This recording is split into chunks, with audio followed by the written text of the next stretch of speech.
guys, my group is doing the psychology of sexuality, and I tried to make a video on my laptop, and it made me sound like the voice from Scream, like the scary guy. So I'm gonna take this video on my phone and kind of see how it goes.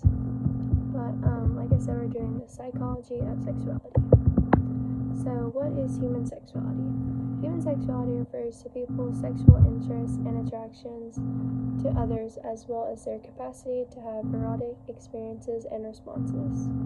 So people's sexual orientation is their emotional and sexual attraction to particular sexes or genders, which often shapes their sexuality. So certain genders are brought on by society. So you're born as a sex, that's like the biological male and female. And then your gender is like how society shapes you into it, and it's like the masculine and feminine roles. So people's sexual orientation starts with the sexes, but then it goes into the genders, which are brought on by society with being masculine or feminine. And so how is human sexuality expressed? Human sexuality can be expressed or experienced in many ways, such as thoughts, desires, beliefs, values, relationships, and behaviors. So they start out with like thoughts or desires. Someone might feel sexually aroused by another person, and then how they choose to go about it and how they choose to really like express it is brought on by beliefs, values, and then their beliefs and values play into how they physically show their emotions. So it could be through relationships or sexual tendencies or behaviors. It's just whatever a certain particular person like believes in. So Freud's psychosexual stages of development are comprised into 5 stages, and it goes from people being born to like the end of their days, like being an old person. And that kind of plays into, they go through a particular part at a certain age. So the 5 parts are oral, anal, phallic, latency, and genital. And the oral stage is going to start off when like the baby is just born from birth to 1 year old, and it's mouth orientated. So this is when like kids babies are very like into like breastfeeding and sucking and biting. They get desires and they get pleasure through their mouth, and so they do like to suck, they like to bite, and they like to breastfeed. And so this is why whenever kids are first born, they'll put their mouth on anything. It's just because they feel pleasure from it. And if babies, I don't know why I keep saying kids, but if babies get fixated at this stage, it can lead to smoking, nail biting, and overeating later in life. So like at all of these stages you can go through, there's gonna be like kind of a downside to it. So they get fixated, then it can lead to problems later down in life. And so for this stage, it can lead to, like I said, smoking, nail biting, and overeating later. So the second stage is when a baby is from 1 to 3 years old, and it lasts for that long.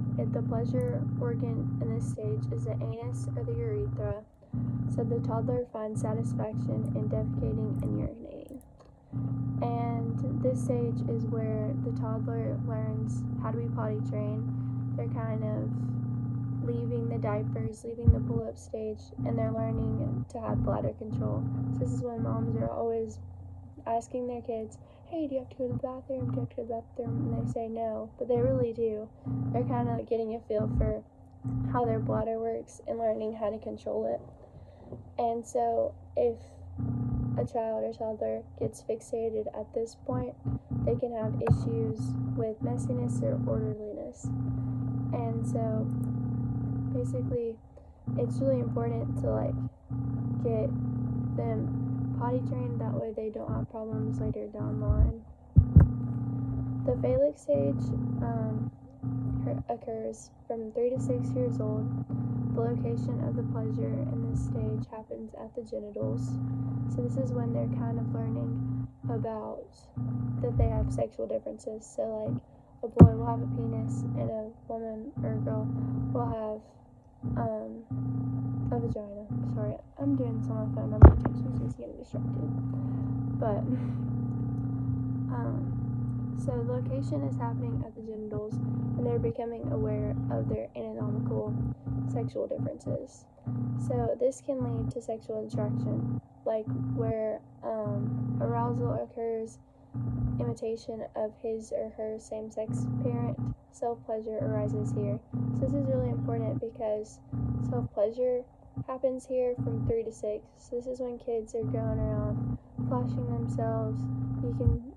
They hear about the stories all the time, and they're kind of figuring out who they are as like a sexual human being.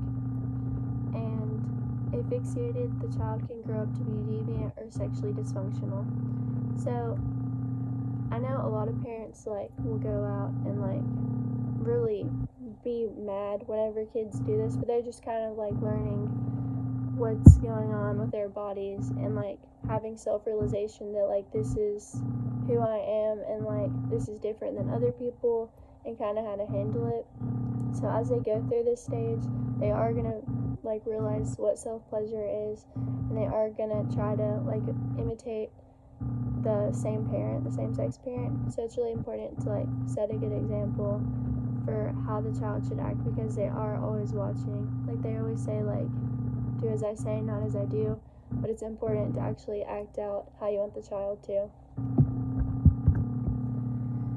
So the most important aspects of the phallic stage is the Oedipus, I really don't know how to say that, and the Electra complexes. The first complex arises due to a young boy's sexual desire for his mother. So this leads to the boy imitating the masculine actions for his father. This is how the male gender role of the boy develops. So the boy sees that the dad is providing and helping the mother, and the boy feels a sexual attraction for the mother. So he's gonna imitate the father because he sees how it's working out for him by having a healthy relationship with the mother. And so you can see where this could go wrong with having an absent father in the picture, because they don't really have that male role to look up to, and so they don't really know how to act to fill out their developmental into the male gender role, so they don't exactly have the masculinity to look up to. And the Electra complex, it's going to be the same thing for the girl. They're going to have an absent father, it'll cause problems, but the Electra complex is different than the other one. The young girl acquires a desire towards her father, but realizes she doesn't have the desired sexual organ. So she doesn't have the penis, she doesn't have what makes the male the male. And so this leads her to wish she were a boy. She wish she could be her father's son, look up to. They could be just alike. They could bond over being just alike. But she resolves this, so she's going through all the conflict right now with having to deal with it. You just see Mommy back, thank you. And she realizes that she wishes that she could have a baby. And so by wanting to have a baby, this kind of creates tension between the mother and the girl, because she wants to be the mother and she wants to go through everything that the mother's going through to please the father, but it creates tension in the process of it.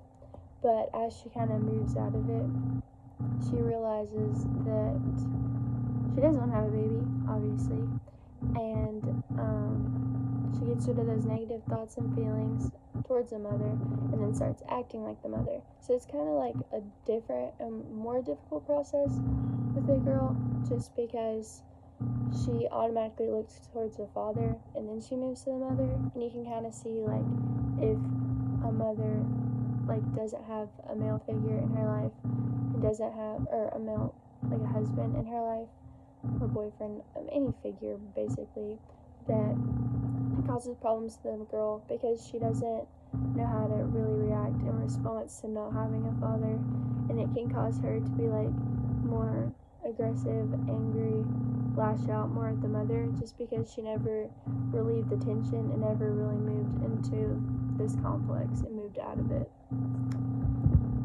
But, and then the latency stage.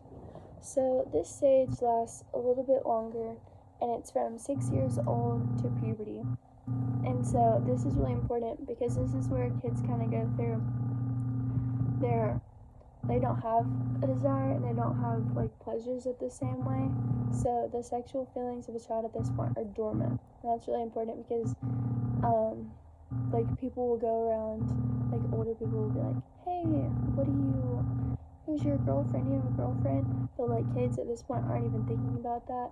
They don't have the same pleasure at this stage. And so they're mainly focused on defense and friendships. So like in this picture, they're really focused on playing soccer and having fun and just like doing girly things. And so and it lasts from 6 to like puberty typically. So like this is a pretty lengthy stage where kids don't have the same sexual desires. And this is usually from like middle school era, so like the awkwardness, like middle school, kind of figuring out who you are without sexual desires is like something that kids are going to be going through, and it's important like to realize. And then the genital stage. So this is the final stage. It's from puberty to adulthood, so all of us are kind of in that, kind of transitioning out. But it lasts from puberty to adulthood, obviously, like I just said.